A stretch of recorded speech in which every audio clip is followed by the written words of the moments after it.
ये हमारा कंडीशन है। हमें लगता है कि शायद हम अभी बहुत यंग है ना, तो मन थोड़ा चंचल है। हम बोलते हैं ना टीनेजर्स में, ये आयु ऐसी है कि आपका मन, आप बहुत विचलित हो जाते हो। ऐसा नहीं है, जरूरी नहीं है, ऐसा है ही नहीं एक्चुअली, जरूरी तो छोड़ दो।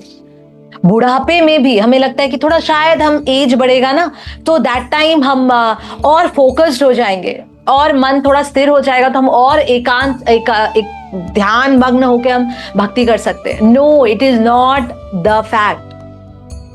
जैसे जैसे हमारी आयु बढ़ती है, वृद्धावस्था में भी देखा गया कि मन उतना ही चंचल होता है। It is just that one difference, एक ही डिफरेंस होता है।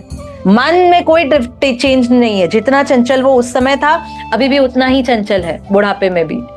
क्या डिफरेंस है कि जब हम यंग होते हैं ना, जब हमारे शरीर हमारा साथ देता है, तो जैसे ही मन ने कुछ कहा तुरंत हम उठ के वहां पहुंच जाते हैं, तुरंत हम वो एक्टिविटी करने लग जाते हैं।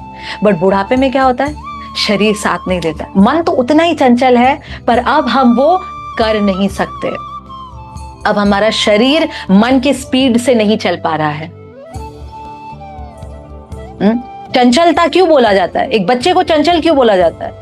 आप उसका मन देख पा रहे हैं कि कितना चंचल है? नहीं ना, उसके एक्शंस को देख के हम समझते हैं, अरे अभी तो यहां बैठा था, अभी वहां चला गया, ओ वहां भाग गया, ये कर रहा है, वो कर रहा है, क्या है, इतना चंचल क्यों है तू?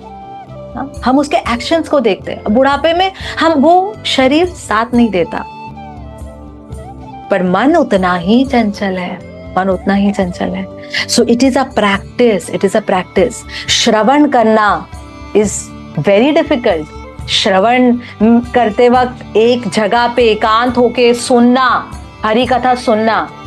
परीक्षित महाराज को किसी ने नहीं कहा कि ओ आप तो 7 दिन में मरने वाले हो, एक काम करिए, दान करिए, पितरों को खुश रखिए, यज्ञ करिए। ऐसा किसी ने कहा? क्या कहा?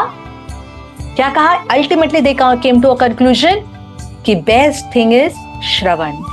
भगवान के हरि कथा का श्रवण करिए, एक जगह पे बैठ के केवल श्रवण करते रहिए। So that is important to understand कि श्रवण करना इज नॉट सो इजी। कई बार हम क्या होता है, हम बैठ जाते हैं, हम शायद एक्टिंग कर सकते हैं। We can do, we all are very nice actors. So हम शायद बैठे हैं लेक्चर में और दिखा रहे हैं कि हम तो आप ही की कथा सुन रहे हैं, ऐसे करके बैठे हैं, बट मन है कि नहीं वहां पे? That is what matters. तो फिर हम क्या श्रवण कर रहे हैं? अगर मन ही वहां पे नहीं है तो वो कथा अंदर जा भी रहा है कि नहीं? और अगर अंदर जाएगा नहीं तो वो शुद्धिकरण कैसे करेगा? हमारे अंदर के अनर्थों को हटाएगा कैसे? सो ये बहुत आवश्यक है कि हम अपना ध्यान, जब क्लास चले तो ध्यान हमारा होना चाहिए। और ये एक अभ्यास है। प्रतिदिन सुनने की इच्छा रखना। हम भक्ति में आगे बढ़ रहे हैं कैसे पता चलेगा? यदि हमारा हरि कथा में इंटरेस्ट आ रहा है। कहाँ हरि कथा हो रहा है, कहाँ पे कुछ कथा सुनने को मिल रही है, कृष्ण के बारे में सुनने को मिल रहा है, नाम जप में इंटरेस्ट बढ़ेगा। जब ये हो रहा है मतलब हम भक्ति में अब आगे बढ़ रहे हैं।